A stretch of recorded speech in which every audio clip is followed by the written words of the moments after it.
ওদালগুৰিৰ পৰা নিপু কাকতিৰ এক প্ৰতিবেদন আছে, আমি সেই প্ৰতিবেদন আগবঢ়াইছোঁ। ওদালগুৰি জিলাৰ শুক্লাই নৈৰ খহনীয়াৰ বাতৰি আমি প্ৰত্যেক বছৰে সম্প্ৰচাৰিত কৰোঁ আৰু বিগত বছৰসমূহত ইয়াৰ খহনীয়া প্ৰতিৰোধৰ বাবে বিভাগীয় কৰ্তৃপক্ষই কোনো ধৰণৰ ব্যৱস্থা গ্ৰহণ কৰা নাছিল। কিন্তু এতিয়া পানেৰী বিধানসভাৰ অধ্যক্ষ বিধায়ক তথা অসম বিধানসভাৰ অধ্যক্ষ বিশ্বজিৎ দৈমাৰীৰ তৎপৰতাত যুদ্ধকালীন তৎপৰতাৰে শুক্লাই নৈৰ যি খহনীয়া সেই খহনীয়া প্ৰতিৰোধৰ ব্যৱস্থা গ্ৰহণ কৰিছে আৰু তাকে লৈ ইয়াৰে যিসমূহ ওচৰ পাজৰৰ গাঁও আছে সেই সকলো গাঁওবাসী এতিয়া উৎফুল্লিত হৈ পৰিছে আৰু মই মোৰ সতীৰ্থক ইয়াৰ দৃশ্যসমূহ দেখুৱাবৰ কাৰণে অনুৰোধ কৰিম।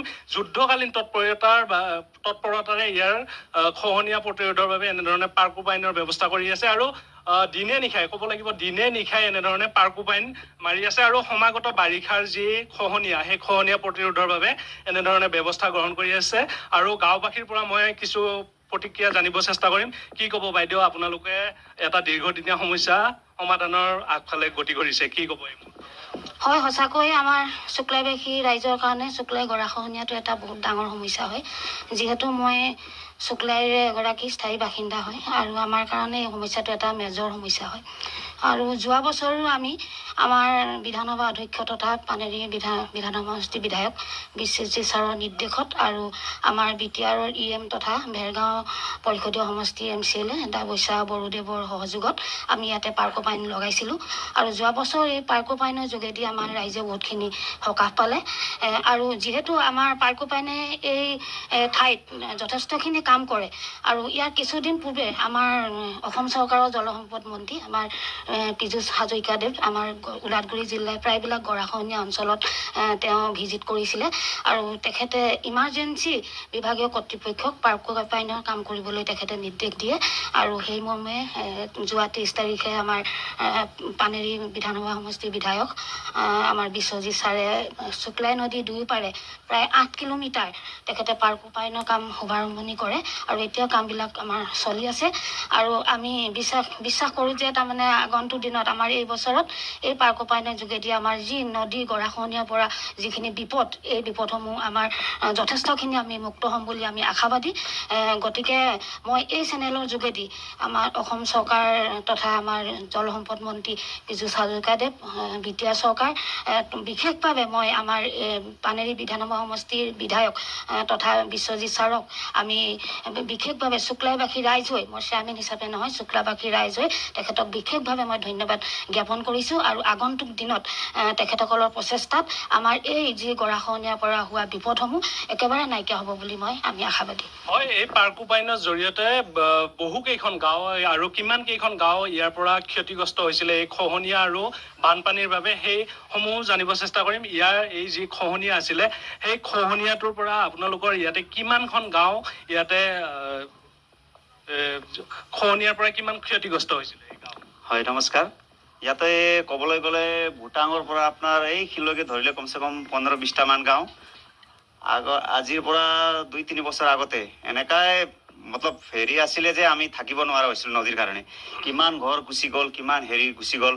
কিন্তু এতিয়া আমাৰ যুটীয়া চৰকাৰ যিহেতু UPPL আৰু BJPৰ সেইটো ছিষ্টেমত আমাৰ বিশেষকৈ বিশ্বজিৎ ছাৰ দৈমাৰী আৰু লগতে EM ছাৰৰ উদ্যোগত আমাৰ যোৱা বছৰৰ পৰা আমাৰ ইয়াতে বহুতখিনি হেৰি হৈছে, মানুহবিলাক বহুতখিনি হেৰি হৈছে, ঘৰ বাৰী বাচি গ'ল, মাটি বাৰী বাচি গ'ল। লগতে আমাৰ ছাৰ পীযুষ হাজৰিকা ছাৰ আছিল জলসম্পদ বিভাগৰ মন্ত্ৰী, তেওঁ আহি এইটো ইমাৰ্জেঞ্চিৰ কাৰণে এইবাৰ পাৰ্কোপাইনৰ হেৰি ধৰি দিছে আমাৰ কাৰণে। সেইকাৰণে আমি ছাৰহঁতক অলেখ শুক্লাই জঙলবস্তি ৰাইজ শুক্লাই বহুত ধন্যবাদ নমস্কাৰ কৰিব বিচাৰিছোঁ আৰু আগন্তুক দিনবোৰত আমাৰ এইটো পাৰ্মানেণ্ট সলিউশ্যন কৰি দিব বুলি আমি শুক্লাইবাসী ৰাইজে বহুত হেৰি আশ্বাস আছে আৰু আমাৰ কৰি দিব বুলি ছাৰহঁতে, যিহেতু আমাৰ দাবৈচা ছাৰ, বিশ্বজিৎ ছাৰ, লগতে আমাৰ পীযুষ হাজৰিকা ছাৰক আমাৰ হাত জোৰ কৰি আমি আগন্তুক দিনবোৰত আমাৰ পাৰ্মানেণ্ট সলিউশ্যন কৰি দিব বুলি আমি শুক্লাইবাসী ৰাইজ হৈ মই অনুৰোধ কৰিছোঁ। ধন্যবাদ। এই পাৰ্কোপাইনৰ জৰিয়তে ভূটানৰ পৰা ভেৰগাঁওলৈকে যি শুক্লাই নৈৰ খহনীয়া তাণ্ডৱ আছিলে সেই তাণ্ডৱ প্ৰতিৰোধ হ'ব বুলি ব্যক্ত কৰিছে এইসকল লোকে আৰু মন্ত্ৰী পীযুষ হাজৰিকা, জলসম্পদ মন্ত্ৰী পীযুষ হাজৰিকাই যোৱা 15 তাৰিখে ইয়াতে আহি পৰিদৰ্শন কৰি গৈছিলে আৰু 23 তাৰিখৰ পৰা ইয়াতে কাম আৰম্ভ হৈছে আৰু যাৰ বাবে এতিয়া উৎফুল্লিত হৈ পৰিছে গাঁওবাসী। দাদা কি ক'ব, এই মুহূৰ্তত এটা সুখৰ খবৰ বুলি ক'ব লাগিব, কিয়নো সমাগত বাৰিষা আৰু বাৰিষা হোৱাৰ লগে লগে শুক্লাই নৈত তাণ্ডৱ আৰম্ভ হৈ যায়। গতিকে এতিয়া পাৰ্কোপাইনৰ ব্যৱস্থাৰে আপোনাৰ গাঁওসমূহো এতিয়া বাচি যাব। এই মুহূৰ্তত কি ক'ব? হয়, নমস্কাৰ আপোনালোকক। এতিয়া খুবেই ভাল লাগিছে আমাক শুক্লৈবাসী ৰাইজ নহয় আপোনাৰ ভোলাটাৰ, চামৰাং, নেউলি, চেগুনবাৰী, শুক্লাই জংগলবস্তি, আপোনাৰ খাগৰাবাৰী, চিংৰিমাৰী, দহলাহাবি আপ টু জলঠাংপাৰালৈ অন্তত চাৰি কোৱাৰ মতে আপোনাৰ 16 কিলোমিটাৰ বোথ ছাইড এইটো পাৰ্কোপাইন লগোৱা হ'ব। আৰু সিদিনা ছাৰে বিশ্বজিৎ দৈমাৰী ছাৰে ইয়াতে পূজা কৰিলে আৰু সিদিনাৰ পৰা আৰম্ভ কৰিলে। খুব মানুহৰ চবৰে মানে ভাল লাগিছে আৰু ছাৰক অশেষ ধন্যবাদ। এই নিউজৰ যোগেদি ছাৰে সদায় আমাৰ লগত আছে, ৰাইজৰ লগত আছে। বহুত কাম কৰিছে তেওঁ, বহুত MLA আহিলে, কিন্তু আমাৰ যিখিনি মানে আশা আছিলে সেই আশা পূৰণ নহ'ল। কিন্তু অধ্যক্ষ বিশ্বজিৎ দৈমাৰী অহাৰ কাৰণে বা অহাৰ পৰা বহুত পানাদি সমষ্টি বহুত উন্নয়ন হৈছে আৰু বহুত হ'ব। আৰু ছাৰ থাকোঁতে বহুত কাম কৰিবলৈ বাকী আছে আৰু ছাৰৰ সময়তে এইখিনি কাম সম্পূৰ্ণ হ'ব বুলি আমি আশাবাদী।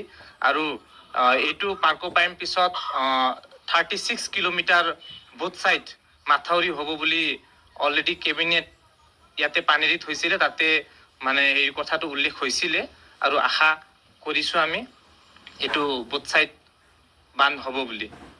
হয়, এই যি শুক্লাই নৈৰ যি খহনীয়া, সেই খহনীয়াৰ তাণ্ডৱ প্ৰত্যেক বছৰে আমি বাতৰি সম্প্ৰচাৰ কৰি আহোঁ। আৰু তাৰ পিছত এক বিশেষ পদক্ষেপ গ্ৰহণ কৰিছে পানেৰী বিধানসভাৰ বিধায়ক তথা অসম বিধানসভাৰ অধ্যক্ষ বিশ্বজিৎ দৈমাৰী। আৰু তাক লৈয়ে এতিয়া এই শুক্লাইৰ যি জংঘল বস্তি বা এই অঞ্চলসমূহৰ যিসমূহ গাঁও আছে, সেই গাঁওসমূহৰ ৰাইজ এতিয়া উৎফুল্লিত হৈ পৰিছে। আৰু আমিও আশা কৰিছোঁ ইয়াৰ যাতে এটা স্থায়ী সমাধান হয় আৰু এই খহনীয়া প্ৰতিৰোধৰ বাবে যি ব্যৱস্থা গ্ৰহণ কৰিব লাগে সেই সকলো যাতে ব্যৱস্থা গ্ৰহণ কৰে, আমি তাকেই আশা কৰিছোঁ।